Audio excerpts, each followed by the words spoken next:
Sean todos muy bienvenidos al conversatorio Perspectivas y retos sobre el uso de dispositivos móviles en los establecimientos educacionales, organizado por el Centro UC de la Familia en colaboración con el programa de Derecho, Ciencia y Tecnología de la Facultad de Derecho UC y Centro UC de Estudios de Políticas y Prácticas en Educación.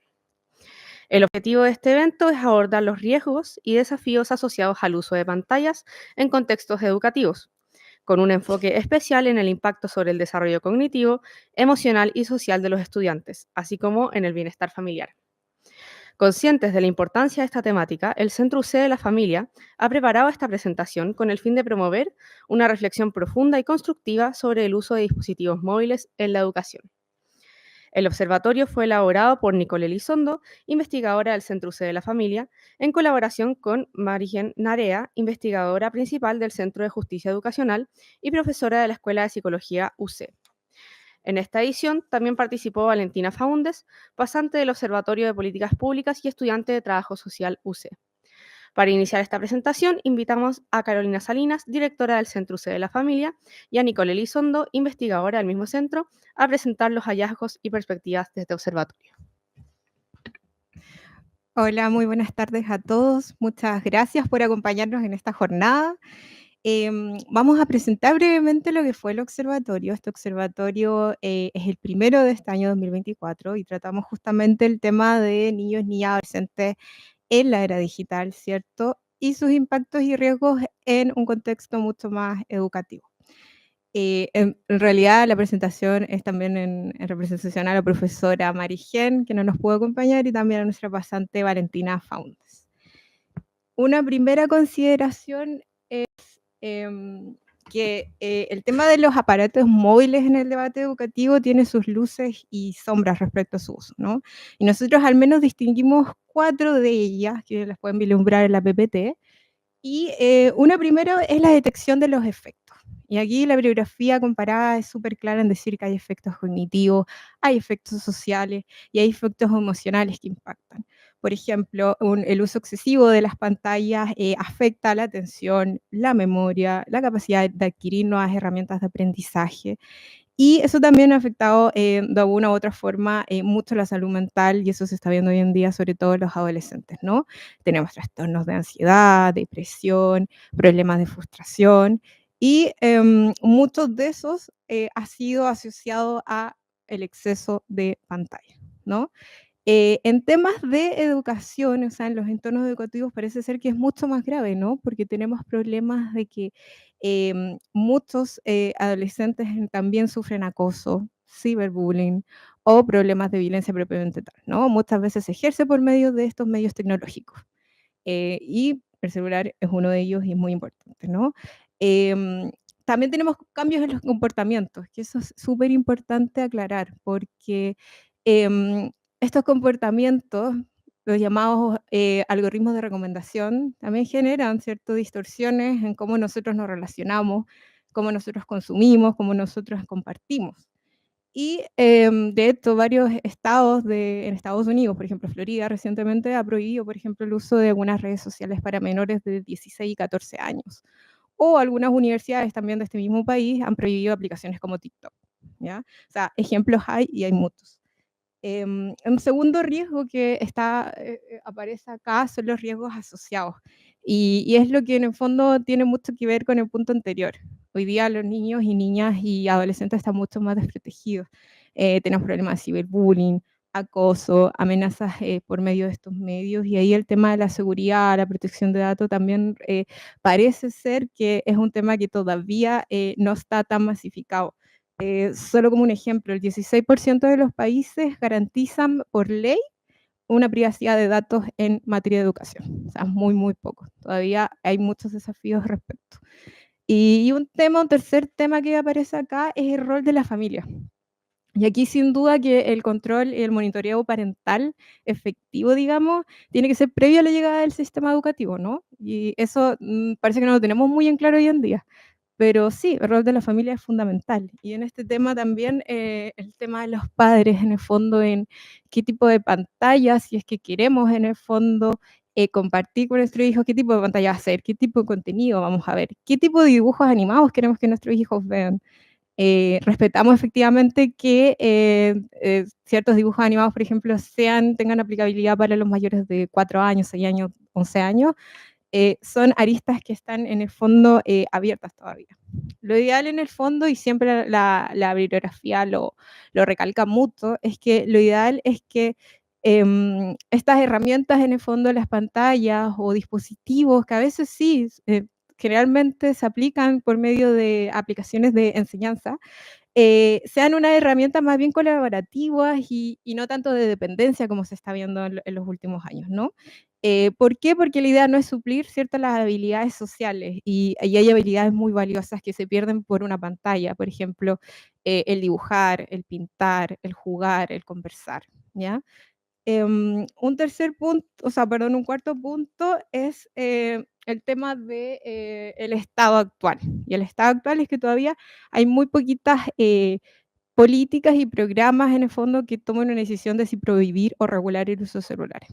Entonces, en base a este estado de arte que ustedes pueden ver, un prisma angular que nosotros identificamos es justamente, bueno, ¿qué está pasando a nivel comparado? Hay políticas efectivamente que prohíban, que regulan, ¿en qué estado, en qué situación se encuentra Chile? ¿Cómo están los colegios? Eso nos preguntamos, esos fueron nuestros interrogantes y a continuación un poquito más del panorama en el fondo global, ¿no? Aquí tenemos las dos primeras cifras son a nivel general mundial y ahí dice que sí, que reafirma en el fondo lo que hemos estado hablando, que un 72% de los estudiantes encuestados reportan que el uso de celulares afecta su capacidad de concentración y aprendizaje, ¿ya? Y además, cuando son adolescentes mayores de 15 años, también se sienten distraídos en clases, pero no solamente el que ocupa el celular, sino también mi compañero de al lado también se ve afectado. Y en Chile, solo como un dato, el 87% de niños y niñas tiene un celular y la edad promedio es 8 o 9 años, ¿no? Ahora bien, estas cifras sí son alarmantes, pero como les dije, solamente una cuarta parte de los países, según un informe de la UNESCO, ha aplicado programas y políticas para prohibir su uso. Y puntualmente sería un 13% de los países tiene leyes y un 14% de las políticas prohíben el uso del celular, ¿ya?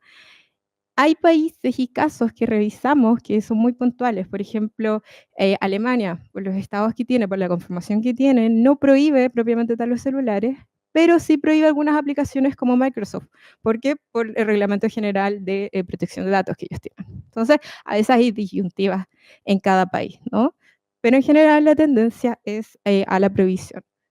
A nivel comparado, nosotros revisamos algunos casos, examinamos solamente algunos países que son más icónicos, sobre todo en economías más desarrolladas, y tenemos un caso icónico que siempre la literatura lo destaca mucho, que es Francia, que en el 2018 instaura justamente esta legislación de la prohibición, y tiene algunas, por supuesto, particularidades, porque, por ejemplo, toma en consideración también la discapacidad o las necesidades de las personas, de los alumnos, y también, por ejemplo, llama la atención que está en un nivel desde preescolar en adelante.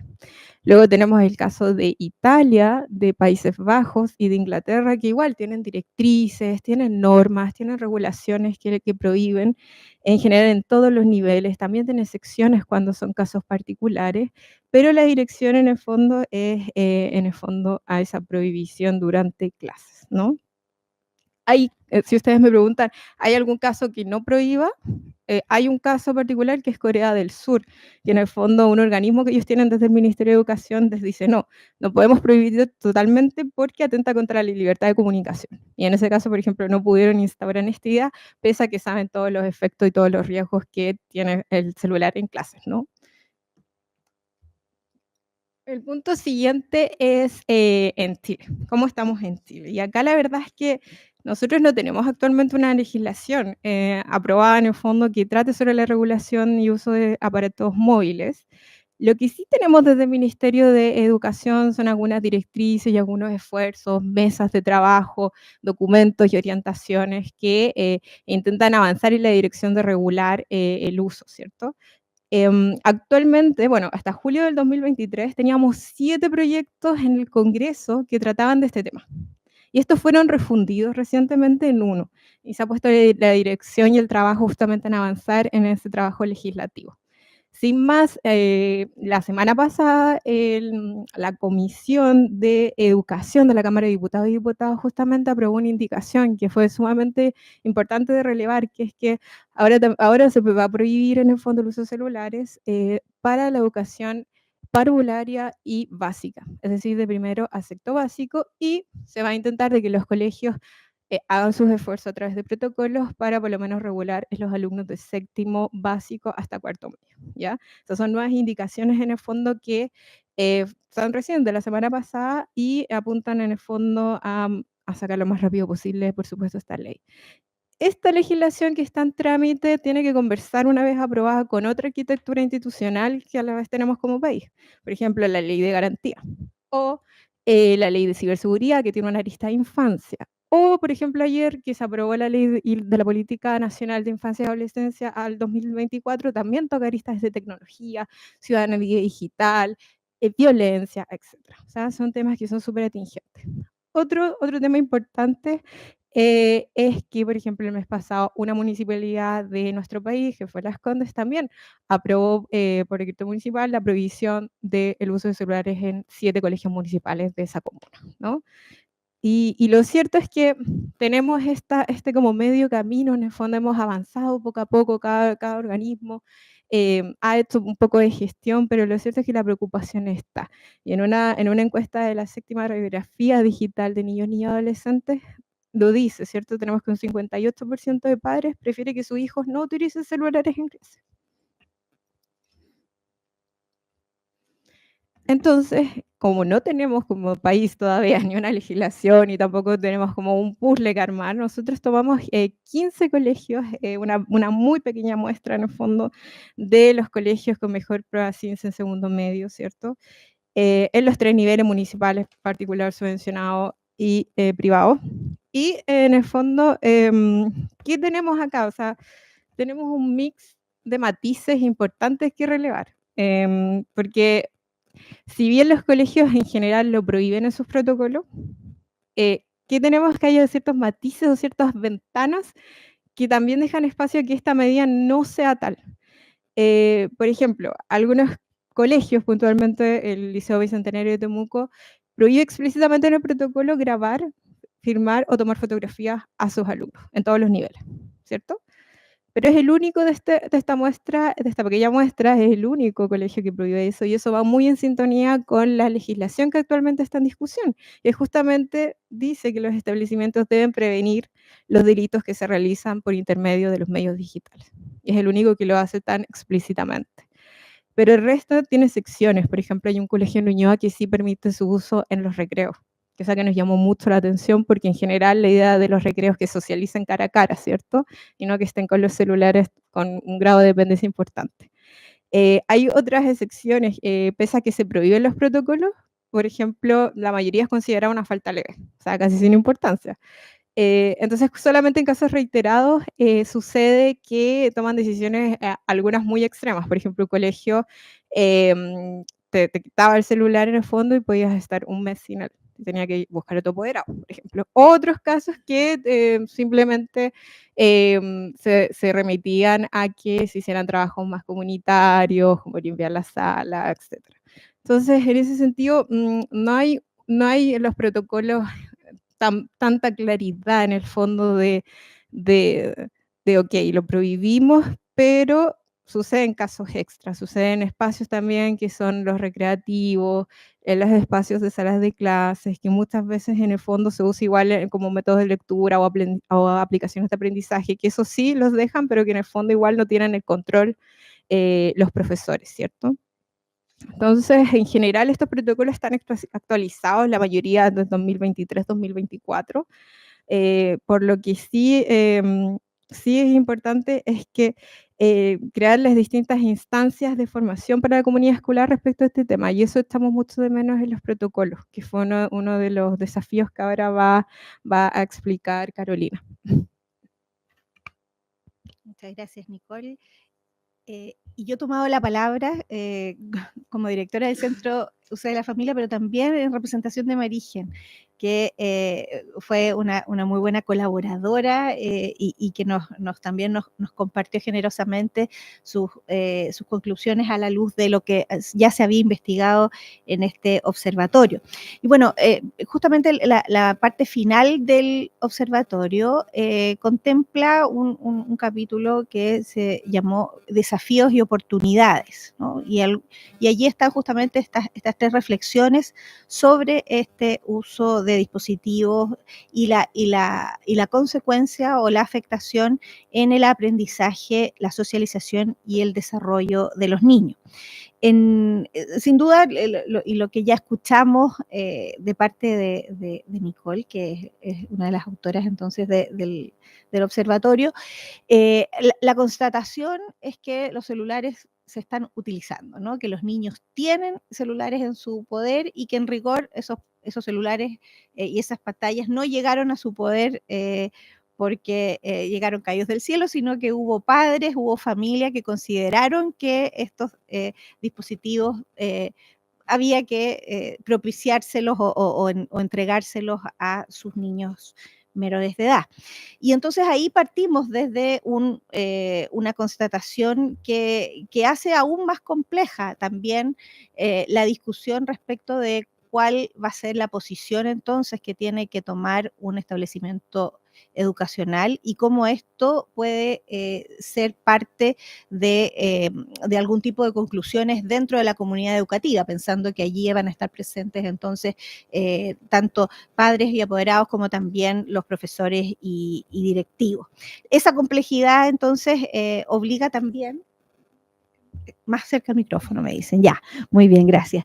Esa complejidad, entonces, quizás aprovechará de estos puntos que queremos entonces relevar.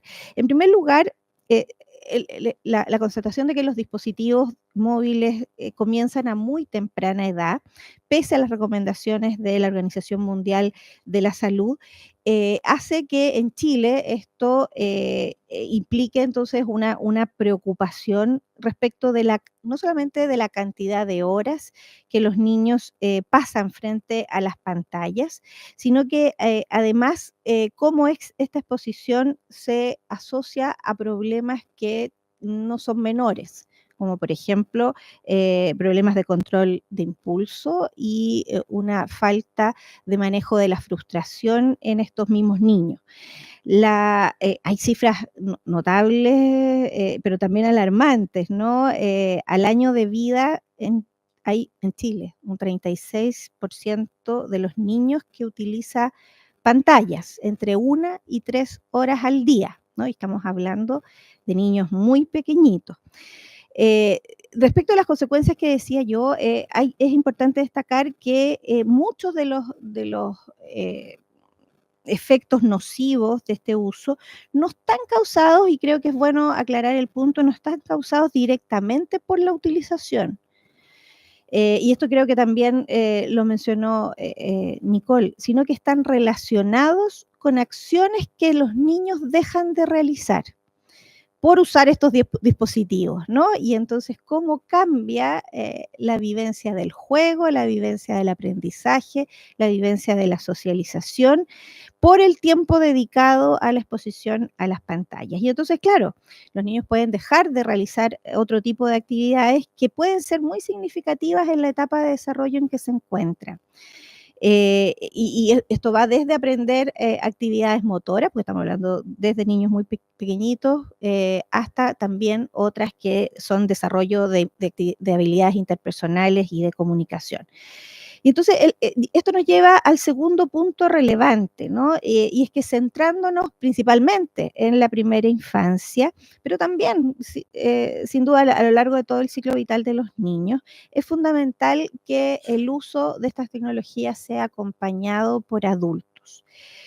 Y ese adulto que también tiene que estar con cierto grado de entrenamiento o de conocimiento de los efectos que estas pantallas pueden causar.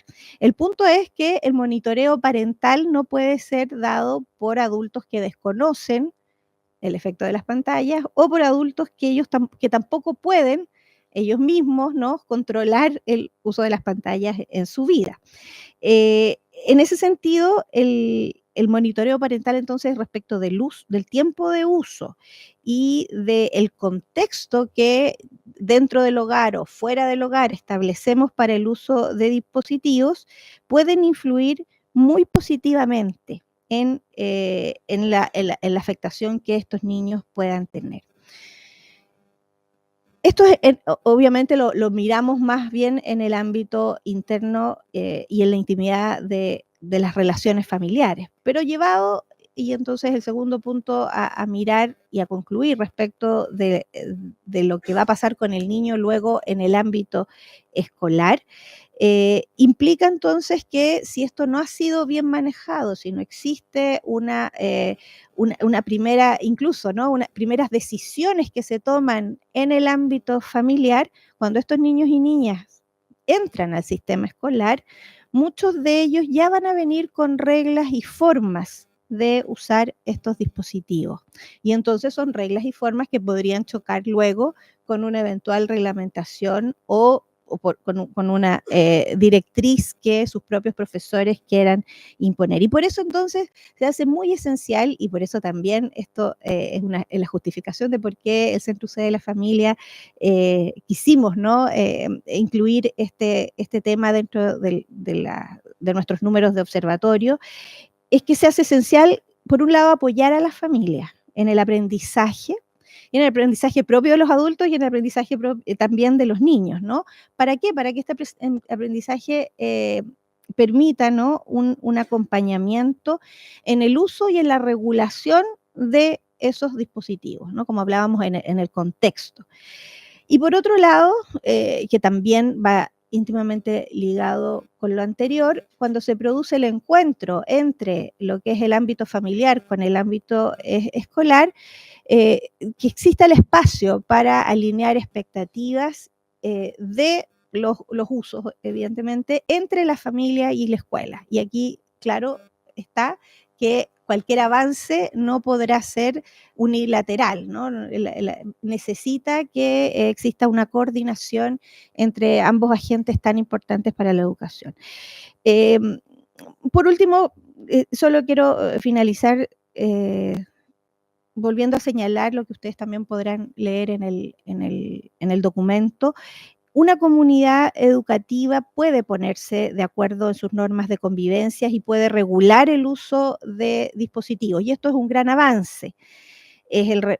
Ojalá que sea el reflejo, ¿no? de una conversación y de una reflexión que considere a todos los actores involucrados, las negociaciones que se hagan con las familias, los puntos de vista que unos y otros puedan poner, va a llevar, y ojalá lleve, a definiciones importantes también sobre temas más generales que tienen que ver con la convivencia escolar como un todo, que sabemos que es mucho más que el uso de celulares y los riesgos que esto entraña, y que por supuesto es un temazo que a lo mejor algún día también nos podemos sentar a conversar con ustedes, y también considerar, por supuesto, que el mundo digital y la tecnología llegó para quedarse, ¿no? Y por lo tanto tampoco podemos cerrar los ojos a que esto existe y va a seguir existiendo. Lo esencial entonces es que necesitamos que los niños y niñas entiendan las normas, comprendan por qué fueron establecidas,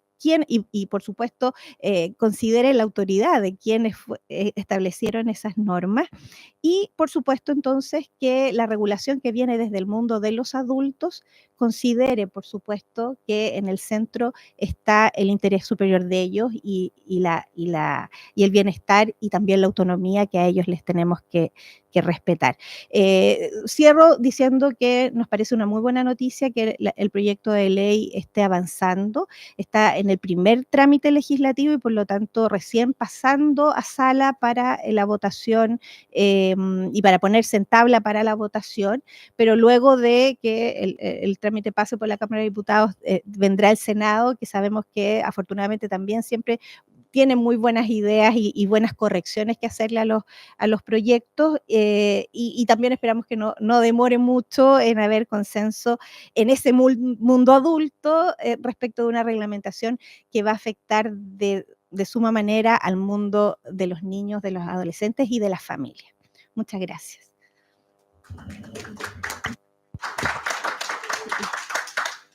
Gracias, Nicole. Se nos olvidó decir que ahí está el código QR entonces para que ustedes puedan escanearlos y los va a llevar directamente al documento que está publicado en el sitio web del Centro UC de la Familia.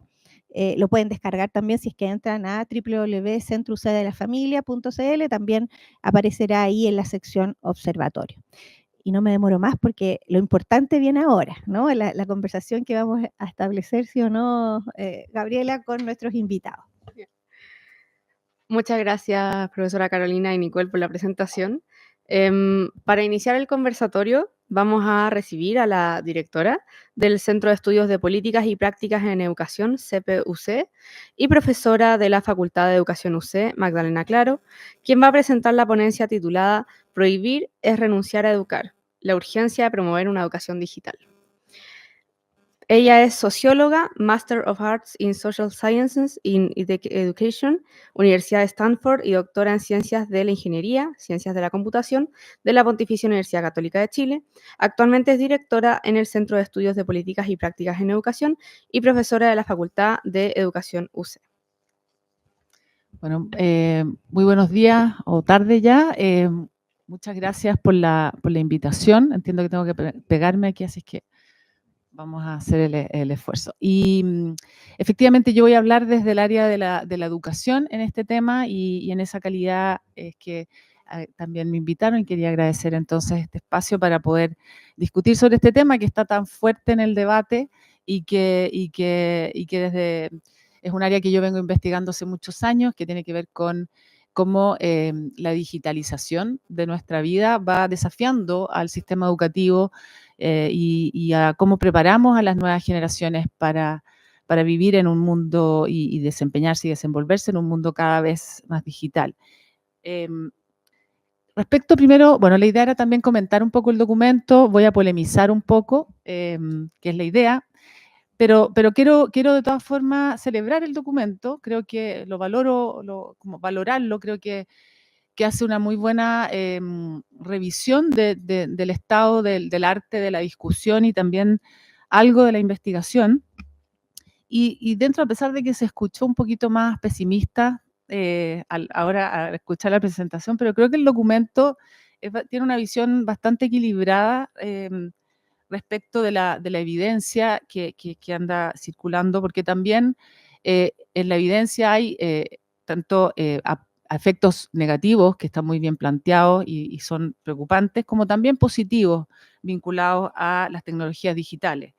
Y en ese sentido es un documento que sale un poco de este discurso de pánico moral, entre comillas, que en mi perspectiva no nos ayuda. Por ejemplo, decir que estamos todos adictos a los celulares, a las pantallas, porque finalmente lo que estamos haciendo es patologizar prácticas sociales que son nuevas, que estamos entendiendo, que estamos buscando ponernos de acuerdo respecto de ellas, pero si empezamos a decir que estamos todos enfermos, bueno, creo que no sé si nos da muchas herramientas para avanzar. Por otra parte, también algo que yo lo leí como un poquito así como algunos elementos como transversales al documento, que también de alguna forma el documento lo que hace es identificar las tecnologías y plantearlas como un medio. Cuando se plantea que los efectos que tiene, y esto es algo que yo he mirado mucho en la evidencia, los efectos que tiene la tecnología, tanto en términos positivos como negativos. Yo he estado muchos años viendo qué implica esto para los aprendizajes, y lo que uno ve claramente es que esto es un medio y que depende de quién lo usa, cómo lo usa, cuándo lo usa, etcétera. Entonces creo que es importante avanzar en esa discusión, porque cuando hablamos de las pantallas en general y de plantear a las pantallas como la causa de todos los males de la sociedad, tampoco creo que nos ayude a realmente afrontar la realidad que vivimos. Por otra parte, el documento no generaliza las pantallas, hace en algún momento una distinción que también me parece relevante, porque hablamos de las pantallas en general cuando estamos en esta discusión pública, y creo que lo que tenemos que hacer y lo que hace el documento es decir, aquí hay distintas plataformas, hay redes sociales, hay videojuegos, y tenemos que entrar y hay actividades en esas plataformas que son las que tenemos que mirar y ver cómo acompañamos. Entonces, yo celebro esos elementos del documento que son tímidos para mi gusto. Yo quisiera, ojalá que fueran más jugados en ese sentido, pero que creo que están. Pero lo más importante del documento, me parece a mí, es que pone el foco en la responsabilización adulta de la familia y del colegio. Y yo quizás lo que sí extraño, y que también agregaría, es la responsabilización desde el Estado y de las empresas tecnológicas. El Estado, bueno, de alguna manera sí, en términos de algunas políticas que se presentan, pero creo que hay que también hacer un llamado fuerte a esa responsabilización. Y plantea la importancia del acompañamiento de estos adultos, y yo agregaría con fuerza, más allá del acompañamiento, la educación. Y eso es de lo que yo quisiera hablar hoy día, porque el problema de poner el foco en esta discusión sobre el celular, a mí yo ya estoy como casi la que defiende el uso de celulares en el colegio y que estoy posicionada así públicamente, y no es así para nada. Pregúntales a mis hijos. Mi problema es que estemos poniendo el foco de la discusión en un dispositivo que es la punta del iceberg. Nosotros podemos prohibir los celulares, pero no vamos con eso lograr acompañar y realmente preparar a las nuevas generaciones para desenvolverse en este mundo en el cual estamos todos y que es un problema o es un mundo nuevo que no sabemos bien cómo acompañar. Sin duda que la discusión sobre prohibir o regular el celular resuelve un problema, que es un problema de convivencia, como muy bien lo plantea el documento. Es un problema de convivencia y que tenemos que ponernos de acuerdo. Pero no creo que dé para un proyecto de ley. Eso debería ser algo que esté en los proyectos educativos y que creo que las comunidades educativas deberían ser capaces de ponerse de acuerdo al respecto. Lo que yo esperaría que un proyecto de ley y que como país estuviéramos discutiendo es cómo vamos a educar y proteger a estas nuevas generaciones para desarrollarse y tener una vida plena, en bienestar, en este mundo digital. Si nos enfocamos en prohibir, ese es mi punto, y por eso tengo esta afirmación polémica, yo sé, pero cuando nos enfocamos en prohibir, renunciamos a acompañar y a preparar. Sin duda es más fácil y se resuelve más rápido el problema a corto plazo cuando yo te digo, por ejemplo, si vivimos en un barrio peligroso, te prohíbo salir. Y es mucho más, hoy día en general, digamos, a un joven, a un adolescente, te prohíbo salir, voy a estar mucho más tranquila y voy a resolver el problema. Y es mucho más complejo decirle, mira, yo te voy a dejar salir de tal a tal hora con tal persona y a tal actividad. Eso requiere un acompañamiento mucho más en detalle, implica poder entender el mundo en que estamos rodeados y por lo tanto identificar qué es lo que es adecuado según la edad y la etapa de desarrollo. Y eso entonces efectivamente es más desafiante, a veces no nos funciona tan bien, pero finalmente vamos preparando para salir a la calle y desenvolverse en la sociedad donde nosotros estamos desenvolviendo.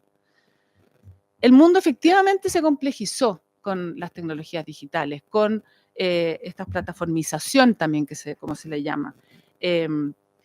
Y entonces hoy día, como padres, como madres, como educadores, nosotros tenemos que acompañar en el mundo físico, que ya era suficientemente complejo, tenemos que también acompañar en el mundo digital. Y eso implica entenderlo, conocerlo, entender las plataformas, entender cuáles son las posibilidades que dan las plataformas en las que están los niños y niñas, etc.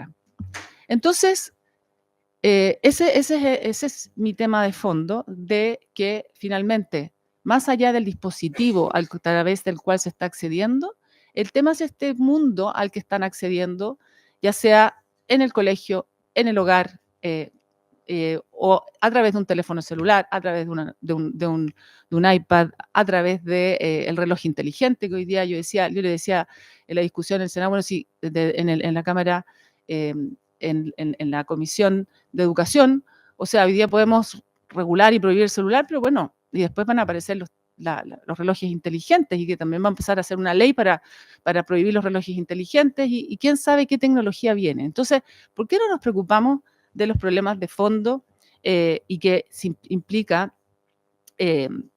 educar a las nuevas generaciones que de alguna manera desde el área de educación lo hemos abordado como esta idea de desarrollar habilidades digitales, que son finalmente, cuando hablamos de habilidades digitales, no es habilidad para usar el celular, manejo técnico, sino que tiene que ver con habilidades para la vida eh, y es para poder desenvolverse en este mundo digital. Esto implica revisar ampliamente cómo estamos preparando a las nuevas generaciones, implica revisar nuestro currículum. Hoy día estamos en una discusión sobre una nueva propuesta de actualización curricular que aborda más o menos estos temas, pero que, por ejemplo, el Ministerio de Educación lo ha trabajado, tiene una noción sobre lo que es la ciudadanía digital, que implica todos estos ámbitos de los cuales estamos hablando, que tiene que ver, por ejemplo, con habilidades de uso crítico y reflexivo de los dispositivos, pero sobre todo de la información que utilizamos y encontramos en Internet. Eso es algo que debemos estar trabajando desde los primeros años, que tengan una mirada crítica, que aprendan a discriminar la información, qué es información falsa, verdadera. También cuáles son las relaciones y cómo me relaciono en este mundo digital.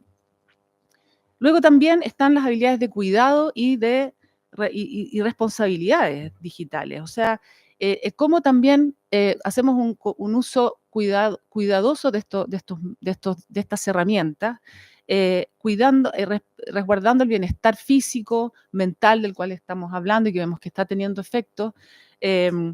Y hacer un uso respetuoso también en términos de derechos, y aquí después vamos a tener al experto, a Matías, en estos temas, pero en el fondo, derecho, privacidad, protección de datos, etcétera. Esto es algo que deberíamos estar educando para poder...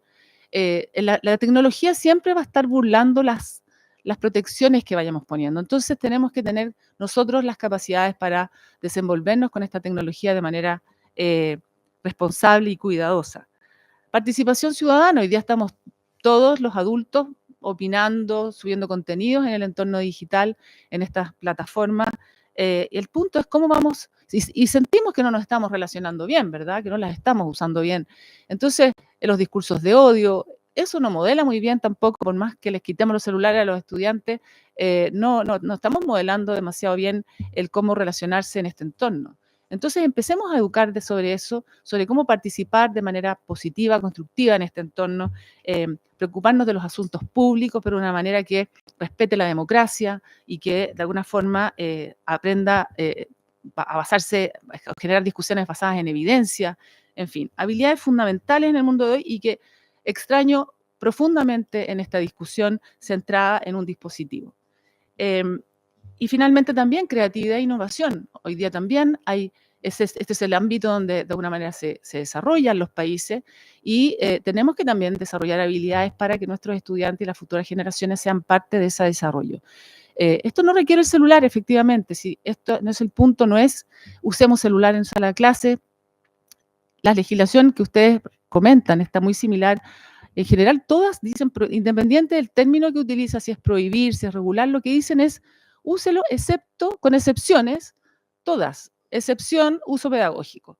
Entonces, la verdad es que no hacen mucha diferencia, porque finalmente lo que aquí tenemos que lograr es ponernos de acuerdo, tener reglas del juego en un proyecto educativo que sean capaces los profes, los directivos, los estudiantes, los apoderados de respetar, pero sobre todo que podamos ir desarrollando estas habilidades y estas formas de relacionarnos que son en un entorno distinto, nuevo, que no dimensionamos las implicancias, pero que tenemos nosotros los adultos la responsabilidad de formar y preparar para que las nuevas generaciones se inserten. Entonces, cuando nuestra solución es prohibir, no nos hacemos cargo de este tremendo mundo al que los estamos, finalmente en el que estamos nosotros insertos y en el cual ellos finalmente habitan, más allá de que le prohibamos un dispositivo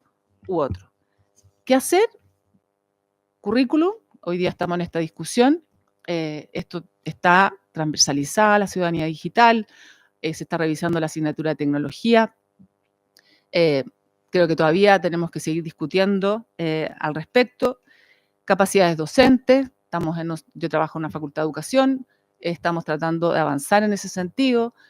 Siempre cuesta más de lo que uno quisiera, pero claramente esto es algo que tenemos que responsabilizar a docentes en cada una de las asignaturas, de ver cómo lo digital está transformando prácticas y cómo también esto implica preparar para ese mundo.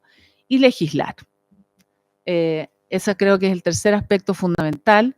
Tenemos que aquí hacer responsable a las empresas, al Estado, a los adultos que finalmente hemos ido diseñando este mundo al cual están habitando las nuevas generaciones y que, como algo anticipamos en nuestra conversación inicial con Matías, no estamos regulando ni estamos diseñando de una manera que efectivamente proteja a la infancia y a los menores de edad en este ambiente, que finalmente pueden mentir la edad y acceden igual a estas plataformas. Y entonces nosotros estamos preocupados de prohibir el celular mientras tenemos plataformas a las cuales ellos acceden a la edad que quieran, en sus casas, en el lugar donde quieran. Así es que ese son mis planteamientos fundamentales para esta conversación. Muchas gracias.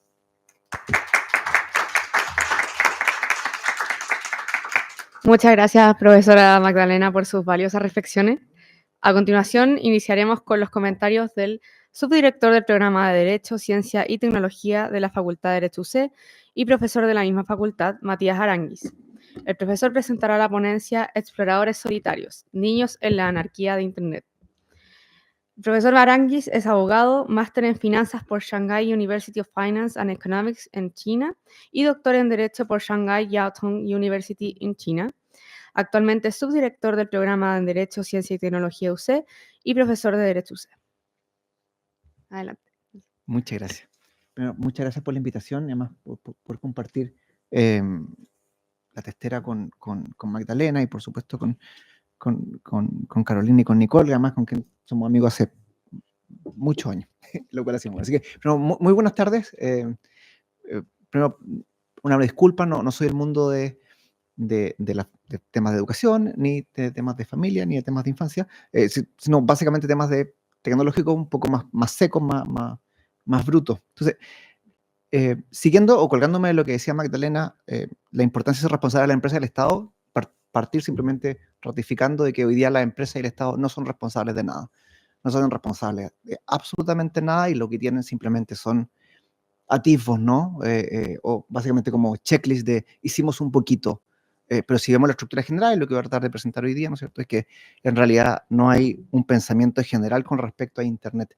Y colgándome también de lo que decía Magdalena, cuando hablamos de dispositivos, ¿no es cierto?, el dispositivo per se no es nada, ¿no? Una herramienta que es multifuncional. Por lo tanto, puedo jugar desde solitario, ¿cierto?, hasta hacer TikTok, ¿no? Entonces, la funcionalidad finalmente es la respuesta, que parece ser la más adecuada, ¿no? Porque, como vamos a ver, ¿no es cierto?, es un tema que ha evolucionado extrañamente. Partir simplemente con una frase, con una cita, ¿no es cierto?, de Guinea Infinita. Tengo que ir cambiando con este. De Guinea Infinita, ¿no es cierto?, que es como la frase más oscura que tiene Guinea Infinita en materia tecnológica, y la mente digital también es un territorio de soledad, manipulación, explotación y vigilancia, hasta llegar al caso extremo de la dark web, ¿no? Yo le habría borrado esa frase y pues, yo habría puesto hasta el extremo de las plataformas de TikTok o Instagram o sucedáneos, ¿no? Donde efectivamente se producen las mismas consecuencias y vamos a ver por qué esto se produce. Ahora, tiene cosas buenas, evidentemente, pero no es necesario entrar en esta actitud como igual es bueno o no es tan malo. Un segundo punto antes de empezar la presentación, simplemente, pues simplemente 3 puntos para aclarar, o para aclarar el lenguaje común, el concepto de ubicuidad, que como concepto, lo que se esperaba, ¿no es cierto?, un concepto que empieza en los 80, era que los computadores van a llegar a su óptimo en el momento en que estos desaparezcan, ¿no? Y desaparezcan significan que no los veamos, ¿no? Y eso es una frase que pone Mark Weiser, que era el director de Xerox PARC, que es los que crearon el mousepad y crearon todas estas cosas entretenidas que después Apple los tomó.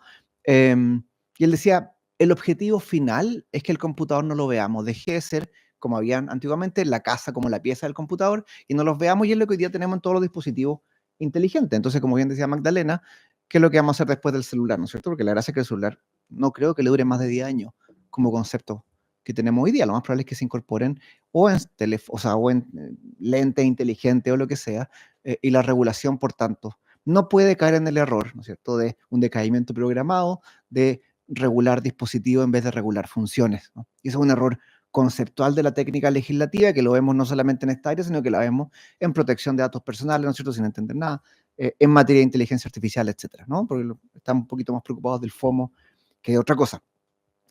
Y simplemente con respecto a la funcionalidad, para entrar en el tema, en materia de la funcionalidad, lo que voy a tratar de transmitir hoy día, ¿no es cierto?, es que lo que hacen hoy día las plataformas, ¿no?, y esta es la función que más me preocupa, es intermediar las relaciones sociales, ¿no? Entonces, la intermediación de relaciones sociales como concepto, ¿no?, nace como una evolución a lo que teníamos antiguamente. Antiguamente, ¿no es cierto?, y de hecho, toda la naturaleza del derecho viene como un supuesto de que las personas se relacionan entre ellas análogamente. No he cambiado la... problema de tener multifuncionalidad. No. Voy a tratar más concentrado, más concentrado. Estábamos bien. La multifuncionalidad, ¿no es cierto? Entonces, cuando históricamente nosotros nos interactuábamos, o siempre hemos interactuado análogamente, cara a cara. De hecho, los derechos nacen un poco de los riesgos de afectación de dignidad en la afectación o en la relación física que tenemos entre nosotros. Por tanto, si nosotros vemos, no sé, pensamos los derechos como los del 19 en la Constitución, derecho a la vida porque alguien me puede matar, ¿cierto?, derecho a la igualdad porque alguien me puede discriminar, y uno empieza a enumerar, son cosas que físicamente podían hacerse, ¿no?, hasta que en algún momento se intermedia las relaciones sociales a través de plataformas, ¿no? Y hoy día vemos, dependiendo de los estudios, que hay muchísimos, ¿no es cierto?, y principalmente los niños, que hoy día están gran parte de su interacción social, hasta 60% en los que alcanza a mirar, de relaciones con sus amiguitos, ¿no es cierto?, se hace a través de algún dispositivo, o a través de una plataforma más que el dispositivo. Por tanto, ¿cuáles son las consecuencias de esto, no? Que las formas de afectación a la dignidad, por tanto, que requieren el reconocimiento de ciertos derechos que protejan esta dignidad, hay que repensarlo, ¿no? Y ese repensamiento no necesariamente va a producirse como una extensión de los que teníamos físicamente, porque los posibles riesgos de afectación son distintos, ¿no es cierto? Entonces, el concepto de dignidad de persona humana, ¿no es cierto?, no ha sido definido omnicomprensivamente o materialmente, sino que el que tenemos, ¿no es cierto?, es una limitación por afectación externa, ¿no es cierto? Sabemos que la dignidad se manifiesta en ciertas formas que puede ser dañada, ¿no?, de las cuales nacen los derechos. Ahora, ¿qué es lo que hacemos frente a esto, no? O sea, lo primero que hay que hacer es, como bien dice Magdalena, como decía Carolina, sentarnos a pensar, ¿no? Sentarnos a pensar y observar, y no simplemente responder a los últimos escándalos que han pasado, ¿no? Y eso requiere un trabajo social democrático, ¿no es cierto?, un poco más grande. Ahora, ¿cuáles son los problemas de la intermediación de las relaciones sociales, ¿no es cierto? Es simplemente número 4, ¿no? Y podríamos estar de esto mucho rato numerando, ¿no es cierto? Primero, que hay un registro de las relaciones sociales. Hay un registro, todo lo que se registra queda guardado, ¿no? Lo que antes no existía. Antes podíamos conversar nosotros 4 en un café y nadie sabía lo que conversábamos, salvo que no hubieran tapiado la mesa o lo que sea, ¿no es cierto? Pero podíamos perfectamente conversar y no quedaba un registro. Y eso nos daba un nivel de intimidad distinto al que existe hoy día. Si hoy día tengo cualquier relación con un tercero, siempre de alguna forma queda un registro. Aunque la plataforma sea segura, aunque esté encriptada, bla, bla, significa que simplemente es más difícil de llegar, pero existe, ¿cierto? Y eso nos da una primera limitación con respecto a las interacciones sociales. Segundo, que hay un aumento explosivo en el número de interactuantes, si es que esa palabra puede existir, ¿no? Un poco horrorosa, pero ¿cierto? Y eso afecta particularmente, y ahí vemos todos los problemas de dismorfia, etcétera, porque cuando tenían un mundo análogo, ¿no es cierto? Yo me relacionaba con mis 10 amiguitos que vivían en mi departamento, pero hoy día sí interactúo a través de redes sociales, voy a en realidad interactuar con los 5.000 personas que van a estar posiblemente en mi feed, ¿no es cierto?, o en mis reels, ¿cierto? Y eso genera algo que no de suyo es malo, pero requiere ser pensado, ¿no es cierto? ¿Qué es lo que significa que mi mundo análogo tenga una limitación material, ¿no es cierto?, de que son 10 personas, a que pasa que mi mundo digital tenga una limitación de 5.000, de 10.000? ¿No es cierto? Y eso es una pregunta que hay que hacernos con un poco más de profundidad, ¿no es cierto? Porque claro, siempre pongo el tema de dismorfia porque es de los que ha generado más importancia, ¿no es cierto? Si yo veo a mis compañeritos y todos teníamos más o menos un cuerpo similar, todos éramos chilenos, con el pelo medio tieso, que sé yo, no tengo idea, pero si en realidad lo único que veo son top models al otro lado, que son los influencers, y chupa ya. Yo no me identifico con ese, ¿no es cierto? Y hay un problema de identidad, porque la identidad se relaciona principalmente, ¿no es cierto?, con la interacción de grupo, ¿no es cierto? Tercero, y que es un tema terrible que no ha sido hasta ahora tomado por la legislación, es el tema de la atribución de datos, ¿no es cierto? Cada vez que yo interactúo con algo, perdón, con alguien o con un sistema, lo que sea, se me atribuyen características, ¿no? Cuando nosotros hablamos de datos personales, siempre pensamos aquellos datos que son propios de la persona, ¿no es cierto? Que más o menos obvia la tautológica, ¿no es cierto? Pero son los datos que son de la persona. Pero cuando interactúo, la plataforma por alguna razón tiene que perfilarme, me está asignando datos, lo cual siguen siendo datos personales, ¿cierto? Siguen siendo datos personales porque me permiten identificarme, aunque sean equivocados, y de los cuales no tengo capacidad de conocer, ¿cierto? Porque ¿no es cierto? Las presunciones que se pueden, o las inducciones, etcétera, que se pueden hacer, no tengo conciencia, ¿no? Y eso nos genera una dificultad, ¿no es cierto? Porque se crea una realidad mía la cual no tengo capacidad de conocer, por lo tanto no tengo capacidad de rectificar, ¿cierto? Y eso también nos genera una dificultad interesante a discutir. Y finalmente, ¿no es cierto?, el tema de la monetización de las interacciones, porque evidentemente las plataformas hoy día son empresas comerciales y por tanto su objetivo es, de alguna forma, financiar que esto funcione o ganar plata, lo mismo, no hay un análisis moral con respecto a eso, está bien que sea así, pero si tengo que monetizar, la pregunta es, aquellos casos que directamente no puedo monetizar, ya sea por falta de perfilamiento o lo que sea, por ejemplo, el caso de los niños, simplemente hago simplemente un salto de distancia y me puedo saltar la regulación. Yo hoy día no le puedo pasar en regulaciones más o menos avanzadas, ¿no es cierto? Perfilar que este niño le va a servir tal o cual producto, por tanto hacerle marketing selectivo, pero sí le hago marketing del influencer que el que le vende el producto, ¿no? Y ahí lo que sale en el informe es súper interesante cuando le empiezan a prohibir en Suecia o Suiza comprar cremas para niños, ¿no? Porque pero no podemos empezar a regular cada producto nuevo, ¿no es cierto? Lo que hay que hacer es simplemente reconocer que hay una función que se regula más que la plataforma y que es la función de marketing perfilado para niños, punto, ¿no? Y el resto simplemente hacer fraude de ley. Entonces esos son los 4 puntos que me preocupan. Por tanto, los 3 puntos que me interesa ver hoy día simplemente es que en materia de intermediación de relaciones sociales, hay 3, podrían haber más, pero eran 15 minutos, así que lo corté. No hay ley, ¿no es cierto? No hay derecho, no hay identificabilidad, ¿no es cierto? Y no hay historia. Y con en paréntesis, el achupay. Y no hay historia o historial, ¿no? Que son las 3 características que rompen, ¿no es cierto?, la estructura básica que nosotros entendemos por Estado de Derecho. Entonces, primero, con respecto a que no haya ley, veamos simplemente el origen. El origen, esto parte cuando en Estados Unidos se dicta en el 96 la sección 230, que dice las plataformas, en resumen, ¿no? Las plataformas no son responsables por los contenidos que se publican en ellas.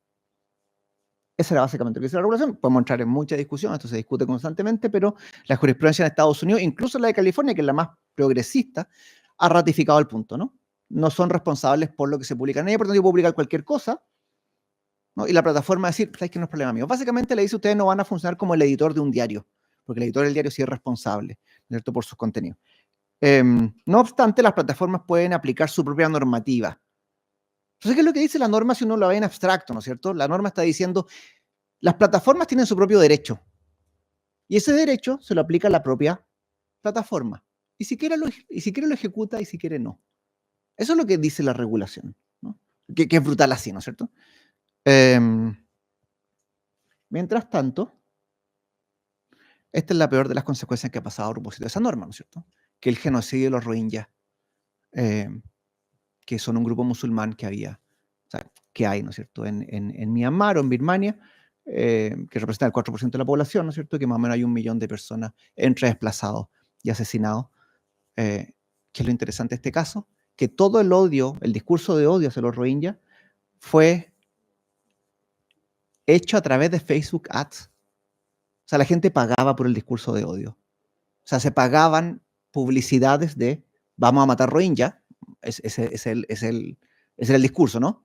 Y Facebook ganó plata con esto, ¿no? Y después uno lee los términos y condiciones de Facebook y dice, no estamos a favor del discurso de odio por nuestra plataforma, qué sé yo, pero nunca lo ejercieron. Y por 5 años, ¿no es cierto?, Facebook ganó plata con un discurso de odio financiado por un grupo mayoritario, los budistas, que, bueno, no todos los budistas son tan como en las películas, y logran, ¿no es cierto?, hacer un desplazamiento y uno de los genocidios más grandes que ha habido, ¿no es cierto?, 1 millón de personas entre desplazadas y asesinadas.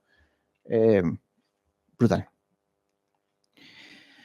Por tanto, ¿no es cierto?, ese es el ejemplo máximo, ¿no es cierto? Y vamos a ver lo que pasa ahora con materia democrática, con las elecciones, que hasta ahora ha parecido más bien algo eventual y se pueden hacer imputaciones, pero no ha sido tan violentamente estructurado como se pensaba. Y ahí entramos a que la regulación hoy día es más bien de protección, porque entramos en la lógica de no se hará tal cosa, no se discriminará, pero no hay una regulación estructural, al punto tal, ¿no es cierto? Y eso lo vamos a ver que hoy día, si ustedes quieren bajar una página web porque tiene información falsa o una funa o lo que sea, no es tan fácil hacerlo. De hecho, gran parte del gobierno no sabe cómo hacerlo, ¿no? Y no tenemos una agencia a quien llamar, ¿no es cierto? Entramos en el tribunal ordinario y ojalá no funcione, ¿no es cierto? Y ojalá sepamos a quién estamos demandando, o sea, ojalá sea Instagram, entonces sepa a quién estoy demandando, pero si es otra página, bueno, vaya a saber Dios cómo la bajo, ¿no? Y por supuesto entramos con toda esta volador de luces, ¿no es cierto?, en materia de regulación tecnológica, que fue la regulación ética tecnológica. Entonces, ética de la inteligencia artificial, ética de las plataformas digitales, la ética está bien para su casa, ¿no? No se ha querido discutir intencionalmente responsabilidad, ¿no? Y esa es la pregunta, ¿es responsabilidad? La ética es fácil porque todos vimos Terminator y todos nos entusiasmamos diciendo, mira, Terminator va a llegar y va a querer dominar la humanidad, entonces tenemos que ser inteligencia artificial que no quiera controlar la humanidad. Y es mucho más difícil decir, bueno, ¿cuál es la estructura de responsabilidad que vamos a poner en la plataforma? ¿No? Entonces todo el mundo se entusiasma porque cree que va a hablar de un tema, ¿no es cierto? Porque, bueno, con una película ya se me ocurren soluciones de, oye, de verdad tenemos que parar a Terminator, ¿no? O sea, un riesgo de verdad. Entonces, no parece existir, y ahí lo que decía de los influencers, ¿no es cierto? No parece existir idea de delegación de obligaciones de los intermediarios como doctrina establecida. Entonces, el intermediario que cumple una función no necesariamente tiene las obligaciones que tendría, por ejemplo, quien ofrece servicios de manera análoga.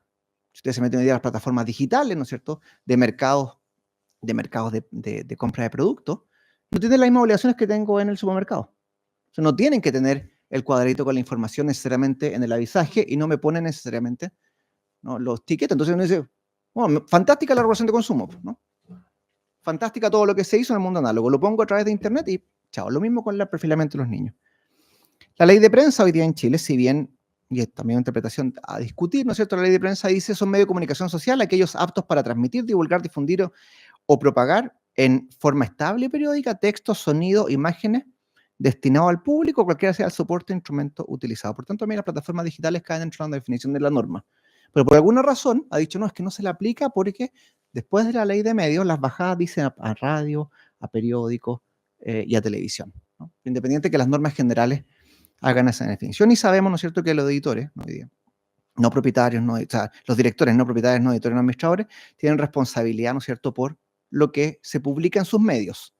Por tanto, yo podría ser hoy día responsable, en principio, a los dueños de las plataformas, ¿cierto?, porque es lo que en derecho se llama culpa in vigilando, por incumplimiento de esta, ¿no? Y algo que sí, todavía no hemos logrado llegar a eso a tribunal. Entonces, y finalmente llegamos, ¿no es cierto?, al último punto, que no sabemos cómo ejecutar órdenes judiciales en materia de derechos digitales. Nosotros sabemos cómo mandar a carabinero a que entre a una casa, sabemos cómo romper la puerta de una casa, sabemos cómo, etcétera, pero no sabemos cuando hay una página donde está con un servidor en Ucrania, con un ping en Corea del Sur y en un, no sé, y en un front que está en Bulgaria, ¿qué hacer? ¿No? Y parece bastante más complejo, ¿no es cierto?, porque hay un daño permanente, ¿no? Ahora sí voy a ver ya. Y eso fue lo que dice, ¿no es cierto?, Edward Snowden.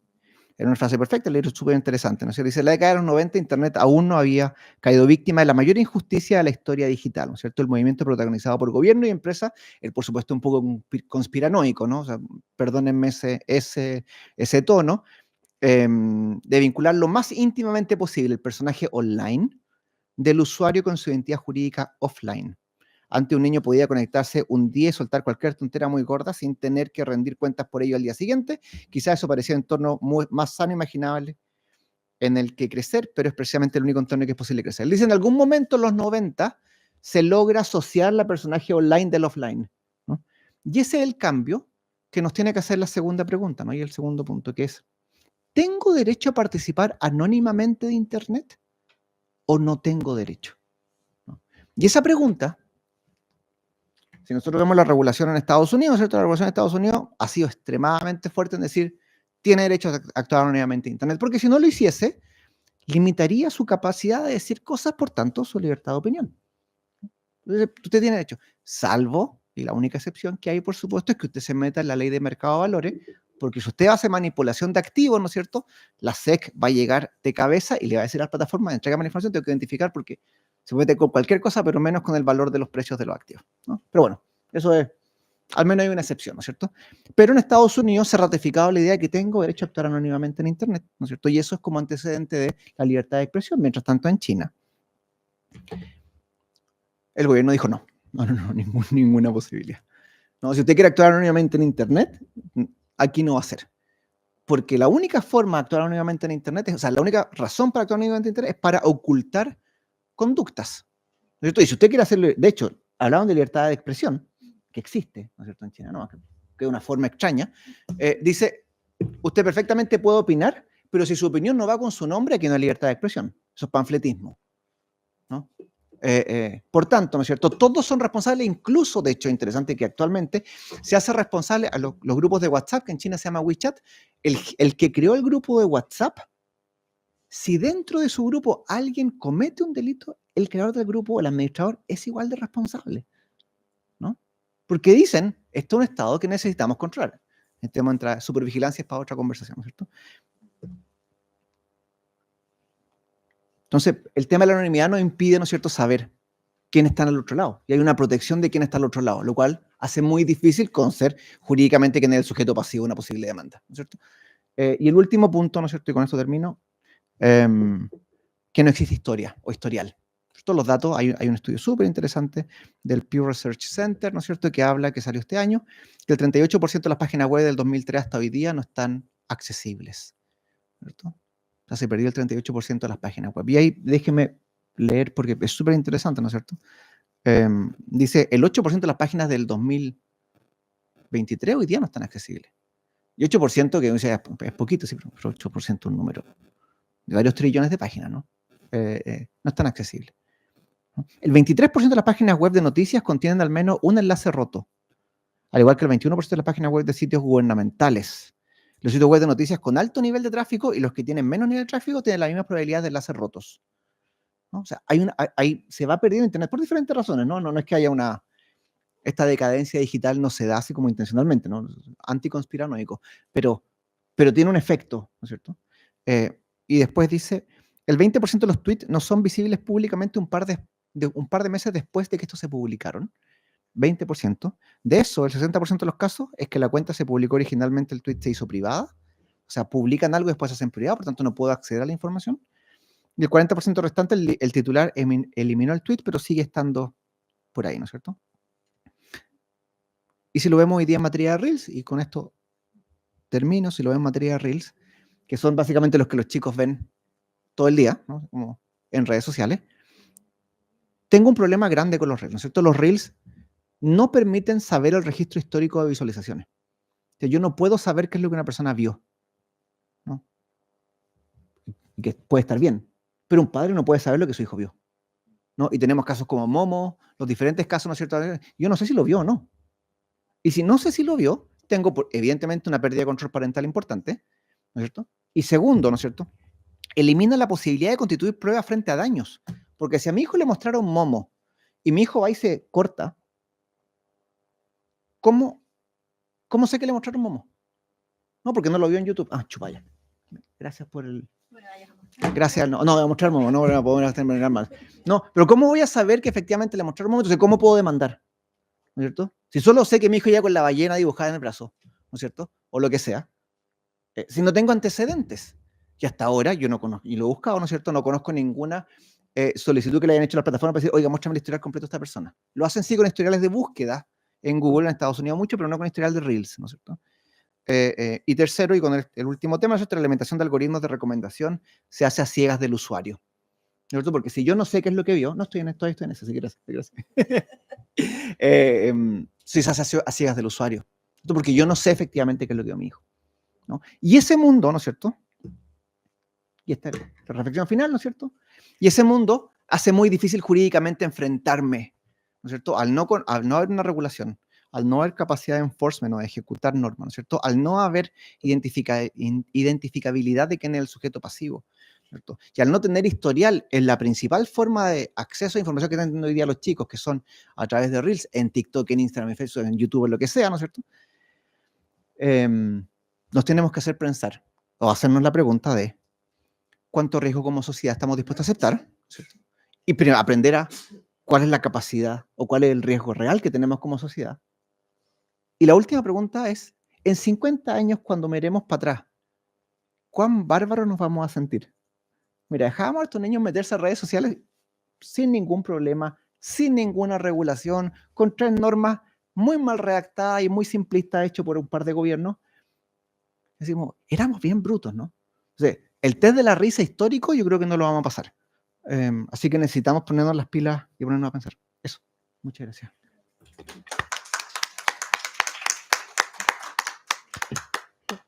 Muchas gracias, profesor, por su exposición y claridad.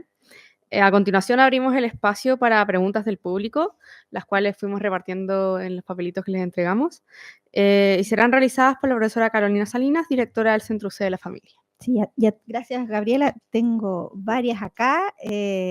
Vamos a tratar de hacerlos partícipes a los dos, uno y uno, yo creo, porque aunque hay preguntas que yo creo que a lo mejor quisieran ambos referirse.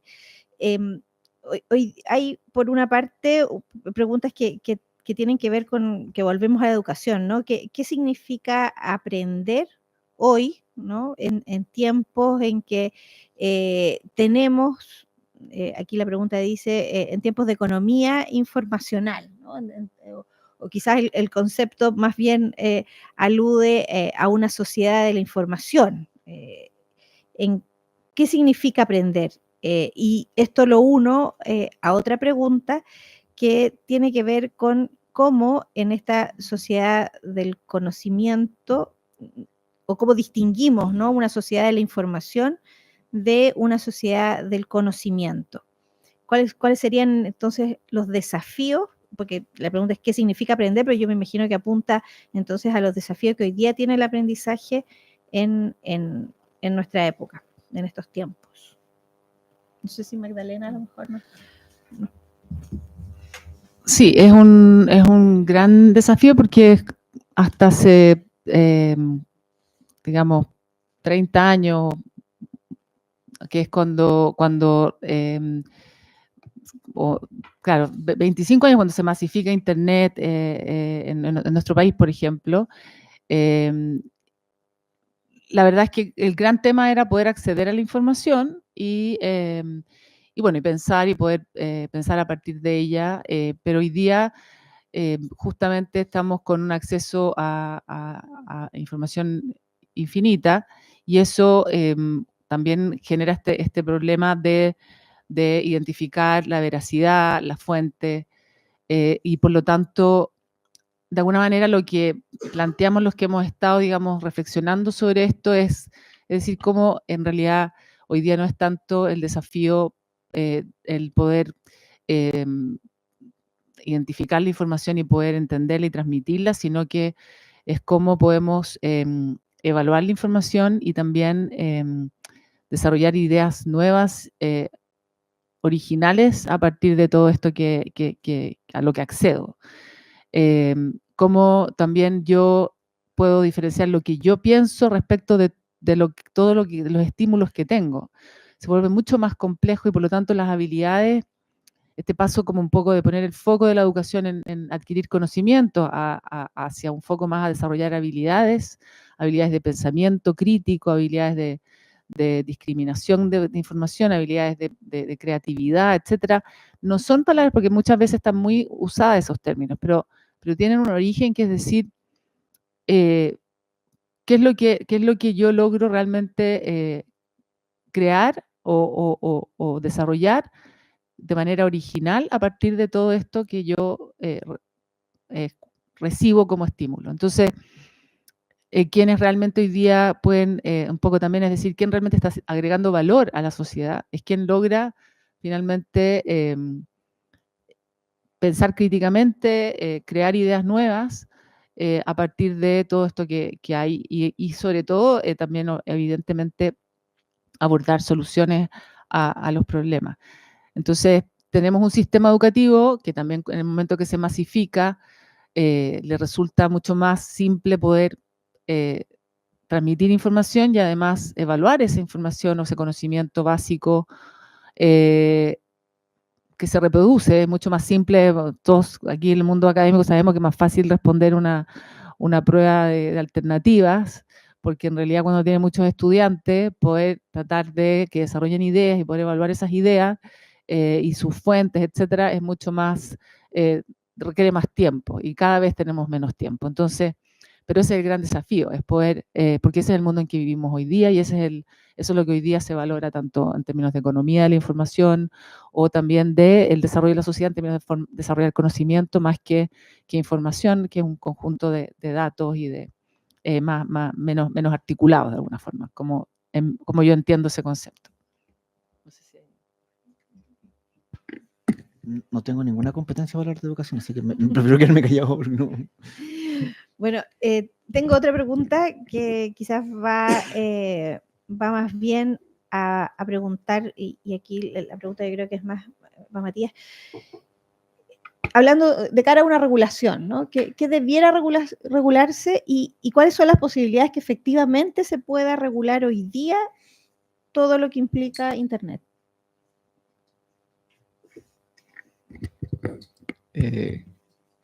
Hay como 120 horas de tiempo para la respuesta, ¿no?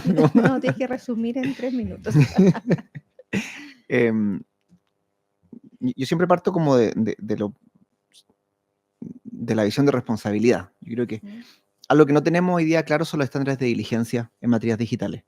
Los estándares de diligencia no han sido en general dejados de lado. Las regulaciones tecnológicas han dejado la idea de estándares de diligencia por regla y ha pasado a estándares de diligencia por principio, lo cual da una incertidumbre con respecto a la sanción bastante grande y termina resolviendo el derecho más bien como una respuesta de marketing más que como una respuesta de cumplimiento normativo, ¿no? O sea, uno tiene una narrativa que hace sentido con los principios. Cuando hablamos de Internet en particular, ¿cierto? De nuevo la misma lógica, de Internet en su función de qué, ¿cierto? Entonces, si no estamos pensando lo que conversamos ahora, ¿no es cierto? Intermediación de relaciones sociales. La primera pregunta es si hay suficientes antecedentes para, en caso que haya un conflicto jurídico, ¿no es cierto? Por haber un daño, si es que puedo, o la parte, ¿no es cierto?, tiene suficiente información para poder defenderse, ¿no? Sobre eso, ¿no es cierto?, que es la primera parte, por ejemplo, saber quién es el demandado, a quién voy a demandar, cuáles son los antecedentes, etcétera, etcétera. Sobre eso son estándares en materia de seguridad de información, etcétera, el Estado es gigantesco, ¿no? Privacidad, etcétera, etcétera, etcétera. Pero el primer problema que me parece, ¿no es cierto?, es que al no haber una regulación hoy día que facilite la determinación de responsabilidad, ¿no? Yo no sé cómo voy a demandar. Entonces, cuando a mi hijo le muestran un video de Momo, no sé, solo sé que hay un daño, pero no sé qué estándar usar en materia de diligencia, ¿no? El algoritmo estaba malo, qué sé yo. Entonces, ha tratado la regulación de meterse en conceptos que son éticos, ¿no es cierto?, y no jurídicos, cuando dice como, no sé, los algoritmos no pueden discriminar a las personas. Esa es la esencia de lo que es un algoritmo, ¿no? Es discriminar cosas. Y después dice, bueno, no discriminar arbitrariamente, etcétera, empieza a meter cosas, ¿no? Pero el primer tema es que haya posibilidad de conocer. El segundo tema es que haya diligencia. El tercer tema es que haya una facultad de la autoridad de poder intervenir y efectivamente reducir y controlar los daños. Que hoy día no hay una policía que tenga esa capacidad.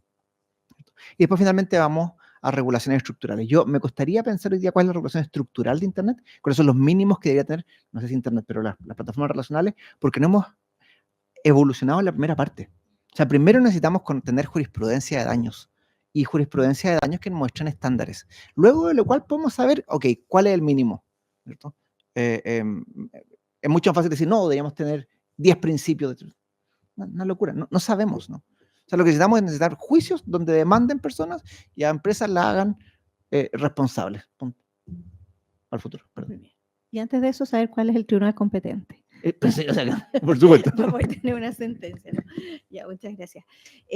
Otra pregunta muy interesante, yo también quiero saber esto, ¿no? ¿Se conoce qué herramientas de control de uso de pantallas o de tecnologías utilizan efectivamente, y por lo tanto que hayan sido reportadas como más efectivas, herramientas de control por parte de las familias y quizás podríamos agregar quizás por parte de colegios? ¿Conocemos? ¿Hay algún estado de la cuestión?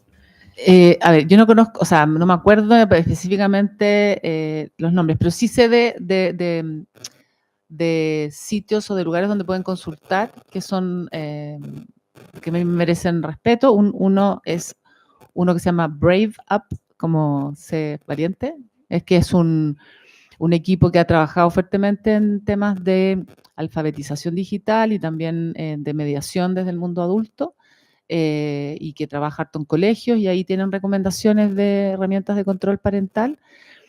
Y también hay otro que ya, esto es un equipo de chileno, digamos, que ahora además está internacionalizado porque han hecho muy buen trabajo.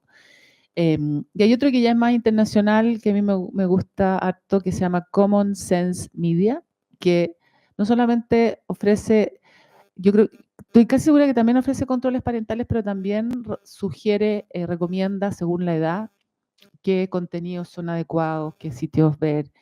En el fondo orienta a padres y educadores sobre sobre los contenidos que andan circulando. Son dos que yo recomiendo con tranquilidad, digamos, de que ahí pueden encontrar guías como para control parental, como también en términos de acompañamiento respecto del uso de contenido, el consumo de contenido. Gracias, Magdalena. Lo anoté. Lo anoté. Y esta es la última pregunta, que es un poco planteándonos, quizá proyectando, ¿no? Una vez que se logre una regulación en cuanto, si es que esta contiene una restricción, ¿no? Y pensando en los colegios, ¿cómo afectaría esta restricción al resto de la comunidad educativa? Pensando en que hay, en una comunidad educativa se da tanto una relación laboral como una relación educativa al mismo tiempo. Si es que esta restricción pudiese tener o afectaría de alguna manera al resto de la comunidad educativa. Esto lo planteó Pedro, no sé si está Pedro aquí. Sí. Pedro, a lo mejor nos puedes... Bueno, era más amplio la observación.